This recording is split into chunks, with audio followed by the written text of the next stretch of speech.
Leo is staring at his laptop screen, but he isn't actually seeing the spreadsheet that's open.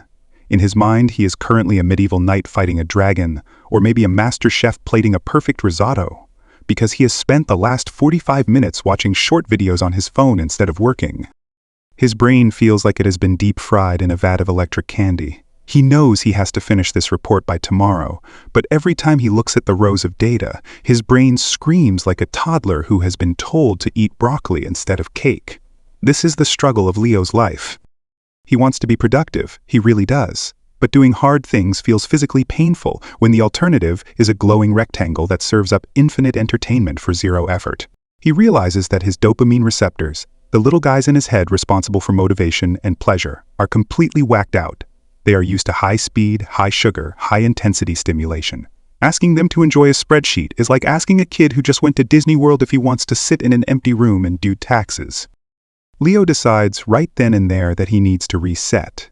He remembers reading about this thing called a dopamine detox. It sounds terrifying, like a juice cleanse, but for his soul, but he is desperate. He decides to trick his brain. He is going to make the hard things seem fun, not by adding glitter to it, but by making everything else in his life incredibly painfully boring. The experiment begins on a Saturday morning. Usually, Leo wakes up and immediately grabs his phone to check messages, news, and weather, which somehow turns into watching videos of people power washing driveways for an hour. Today, he leaves the phone in the kitchen drawer. He unplugs the television. He hides his video game controller in a shoebox on the top shelf of the closet. He is creating a sensory desert. The goal is to lower his baseline. For stimulation, if his brain is used to level 10 excitement all the time, level 2, work feels like torture. But if he can drag his brain down to level 0, absolute boredom, then level 2 work is going to feel like a party. The first hour is pure agony. Leo sits on his couch and stares at the wall. His hand twitches, phantom reaching for the phone that isn't there. He feels a weird itch in his brain, a buzzing anxiety that he is missing out on something important. Even though he knows nothing important happens on a Saturday morning at 9 a.m. He wanders around his apartment. He looks out the window. A bird flies by. Wow, he thinks sarcastically. Nature, he is bored. He is so bored that he can feel the passage of time like a physical weight. This is the withdrawal. His brain is throwing a tantrum demanding the easy dopamine hits it is addicted to.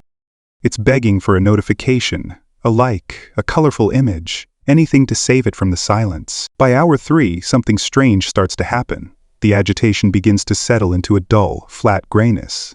Leo is no longer frantic, he is just existing. He walks into the kitchen and drinks a glass of water, and he notices that the water actually tastes pretty good. He sits back down on the couch. He looks at the pile of laundry in the corner that has been there for a week. Usually, folding laundry is a chore he avoids until he runs out of underwear. But right now, in the vacuum of stimulation he has created, the laundry pile looks kind of interesting. It's a task. It's something to do. It is an activity that will break the crushing monotony of staring at the ceiling. This is the trick working. By removing all the super stimuli, the junk food of the digital world, Leo has lowered the bar for what counts as entertainment. His brain is so starved for dopamine that it is willing to accept any source, even a low-grade one like chores. He walks over to the laundry. He starts folding. He isn't listening to a podcast, he isn't watching a show in the background. He is just folding shirts. And the weirdest part is, he is actually enjoying it. He feels the texture of the fabric. He focuses on making the lines straight. His brain, desperate for engagement, latches onto the task with a surprising amount of focus. It's a meditative state he hasn't felt in years. After the laundry is done, Leo looks at his laptop. The spreadsheet is still there, waiting. Before the detox, opening that file felt like climbing Everest wearing flip-flops. But now compared to sitting on the couch doing absolutely nothing, the spreadsheet looks like a video game. It has buttons. It has colors. It requires problem solving. It is a challenge. Leo sits down. He opens the file. He doesn't feel that familiar wall of resistance. He just starts typing. The friction is gone because he has removed the option of easy fun. The hard work has become the most exciting thing available in his environment. As he works, he enters a flow state. He isn't constantly tabbing out to check social media because the option isn't there. He isn't thinking about what he's missing. He is just in the data. He realizes that the work itself isn't actually that bad. It's not torture. It's just neutral effort. The reason it felt like torture before was the comparison.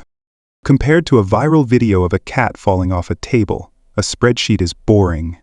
But compared to staring at a blank wall, a spreadsheet is stimulating. It's all relative. He is rewriting the definitions of fun and boring in real time. By the late afternoon, Leo has finished the report. He feels a different kind of satisfaction. It's not the quick, spiking buzz he gets from a funny tweet. It's a slow, warm burn in his chest. It's the feeling of competence. He realizes that cheap dopamine leaves him feeling empty and anxious, wanting more. But this slow dopamine, earned through actual effort, feels solid. He feels calm. He walks into the kitchen and eats an apple, because he hasn't been stuffing his face with sugar all day. The apple tastes incredibly sweet. He is rediscovering the nuance of life that he had drowned out with noise. Of course, Leo knows he can't live like a monk forever. He needs his phone. He needs his email. But this Saturday experiment has taught him a valuable lesson about his own biology.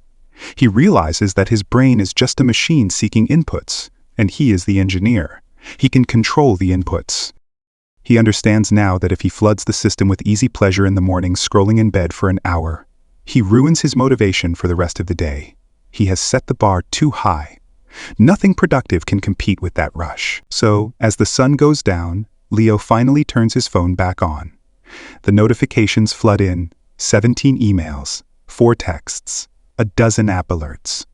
He feels a little spike of stress, but he also feels a sense of distance.